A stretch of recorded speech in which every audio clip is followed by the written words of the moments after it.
operasyon para sa mga biktima ng landslide sa Pantukan, Compostela Valley ipagpapatuloy ngayong araw. Death toll na umabot na sa 25, posibleng madagdagan pa dahil sa dami ng nawawala. PILD Secretary Jesse Robredo bibiyahe papuntang Pantukan, Compostela Valley ngayong araw para personal na pangasiwaan ang investigasyon sa pagguho. Mga huling paghahanda para sa pista ng itim na Nazareno sa Lunes, alamin. Klase sa ilang eskwelahan na daraanan ng ruta ng posisyon, suspendido sa Lunes. Tunghayan ang makapigil hiningang pag-rescue sa isang lalaking nasagasaan sa Binondo, Maynila. Dalawang mag-ama nakaligtas mula sa lumubog na bangka sa pamamagitan ng pagkapit sa cooler. At celebrity socialite Paris Hilton, excited na raw sa pagbubukas ng kauna-unahan niyang beach club sa Pilipinas. Huwag pahuli, tutok na sa unang balita. Magandang umaga, narito na mga unang balita.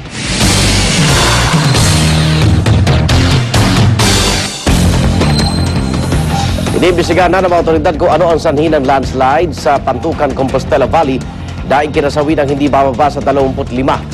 Sinailalim na rin sa state of calamity ang bayan ng Pantukan at narito ang report ni Chino Gaston. Tuloy-tuloy ang pagpapadala ng rescue teams ng militar sa sitio Diat 1 at 2 ng barangay Napnapan sa bayan ng Pantukan, Compostela Valley kung saan gumuho ang malaking bahagi ng bundok ayon sa mga otoridad. Higit kumulang sa 1,000 metro ang lalim ng binagsak na lupa. Pero pahirapan ang pagpunta roon dahil sa makapal na ulap at panakanakang ulan. Tinangkang pasukin ng GMA News ang barangay Napnapan. Pero dahil sa kapal ng ulap, hindi makapasok ang ginamit naming helicopter. Bukod sa 25 patay at 16 na sugatan, tinatayang may 100 tao pang nawawala at pinaniniwalaang natabunan ng gumuhong lupa.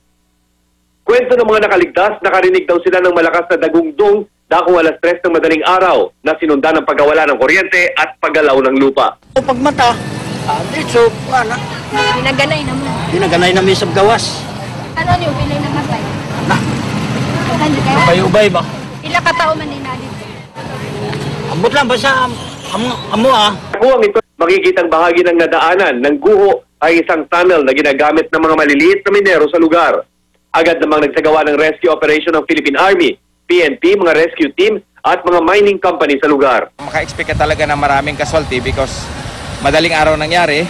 And then ang daming shanties na mga maliliit na kubo sa gilid ng site ng landslide. Our company will provide vehicle and also the rescuer coming from volunteers from Pantukan. Iniimbestigahan pa rin ang sanhi ng landslide hanggang ngayon. Ang huling pangulang kasi noong nakarang 2 araw pa raw at di naman kalakasan. Gayunpaman, matagal na raw binababalang landslide prone ang lugar. Kaya 2008 pang binawalang tirhan ng Municipal Disaster Risk Reduction and Management Council. Last night, walang ulan. There was no rain. 2 days before, medyo mayroon pero hindi masyado malakas. And this is part actually of the mining area. Para sa unang balita, Chino Gaston, reporting. Search and rescue operations sa landslide site ipagpapatuloy ngayong araw. Mahigpit naman ang pagkordon sa lugar lalo pat hindi pa raw ito ligtas na puntahan. Nananatili namang nakakonfine sa ospital sa Tagum City sa Davao del Norte ang ilang nakaligtas sa pagguho. Mula sa Tagum City, may live report si Steve Dailisan. Steve?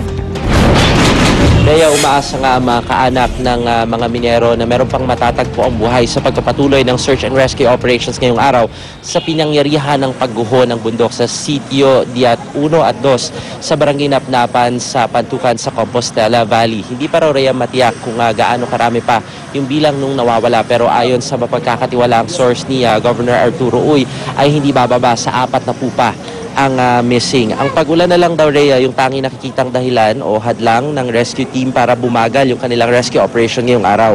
Ang unang plano ay gumamit ng helicopter para mapabilis yung pag-transport dito sa Davao Regional Hospital sakaling meron pang makitang buhay at mapabilis din yung pagdala naman sa mga mare-recover na labi sa command post sa munisipyo ng Pantukan. Kung babiyahe daw kasi sa daan, Rhea, ay aabutin ng 3 hanggang 4 na oras dahil sa maputik ang daan at tanging dump truck na lamang daw ang nakakaakyat. Narito ang pahayag ni Governor Arturo Uy.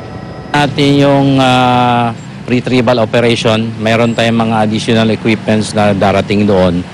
And hopefully, in the next, kung maganda lang panahon, in the next 2 or 3 days, ma-retrieve na natin yung lahat ng missing. Chances na meron pang mga buhay, gaano po kalaki? Medyo mahirap na siguro. Oo, mahirap na. Yan, nalibing na. But we are still hoping na baka may ilan pang mag-survive. Sa pinakahuli impormasyon sa PDRRMC, siyam pa lang sa 18 bangkay ang natukoy ang pagkakakilalan mula na rin dun sa kanilang mga kaanak. Inabisuhan na rin yung mga kaanak ng mga minero na huwag na raw subuking pumunta sa site. Sa halip ay sa munisipyo o command post na lamang magtungo para sa proper identification. Magiging mahigpit din daw ang pagkukordon sa lugar, lalo't di pa ito ligtas na puntahan. Nariyan din pa rin daw kasi yung posibilidad ng paglambot ng lupa dala ng pag-ulan. Habang iniimbestigahan pa ang tunay na dahilan ng pagguho, ay sinailalim ng area sa state of calamity ang bayan ng Pantukan. Kakailanganin daw nila ang tulong ng national government para paigtingin ang pagbabantay sa naturang lugar na matagal nang naideklarang landslide prone area. Di raw sana naulit ang trahedya kung sinunod lamang yung nauna na nilang babala. Last year, mayroong ginawa si Mayor Toxarenas na forced evacuation at karamihan naman umalis. But siguro yung ilan bumalik kaya ito na tinamaan sila. Ngayon po lang doon, dahil sa pangyaring ito, wala dapat iwan. Yeah, kailangan naalis na sila at saka ipokordon na talaga natin ang area. Rhea, ngayong umaga inaasahan naman ang pagdating ni DILG Secretary Jessie Robredo na katakda raw siyang magsagawa ng aerial inspection para nga matukoy kung ano yung mga pag-iingat na dapat pang gawin at magkaroon din ng assessment doon naman sa pinangyarihan ng pagguho. Rhea? Maraming salamat, Steve Dailisan. Makailang beses na pong nagkaroon ng landslide sa Compostela Valley na isinisisi sa pagmimina ng ginto sa lugar. Matagal nang idineklarang landslide prone ng Mines and Geosciences Bureau ang lahat ng bayan sa lalawigan. Narito ang report ni Julius Segovia. Sa Compostela Valley, isang lalawigang hitik sa likas na yaman, nakalaunay ginatasan, kakambalang bangungot ng tila paghihiganti ng kalikasan. Abril nung isang taon, nagkaroon ng pagguho ng lupa sa barangay Kingking sa bayan ng Pantukan, 14 ang patay. May 2009, landslide sa barangay naman ng Napnapan sa Pantukan, 20 ang patay. September 2008, sa poblasyon Masara sa bayan ng Mako, 24 ang patay. Sa Compostela Valley, hindi na nga raw mabilang ang mga nabiyuda ng pagmimina. Sa special report ng GMA Davao noong February 2010, nakilala si Marieta Piquero. Namatayan ng 2 asawa matapos gumuho ang tunnel. Pero minero pa rin ang ikatlong pinakasalan. So karon na nagminyo na pud ka. Minyo na pud ko. Ikatulo. Ang sama po na siya. Bantero gyapon po dili na sa Australia diri na sa output. Naagya po mga kadlok. Pero siguro kung palad sa tao nga mamatay siya diyan lagi siya tama.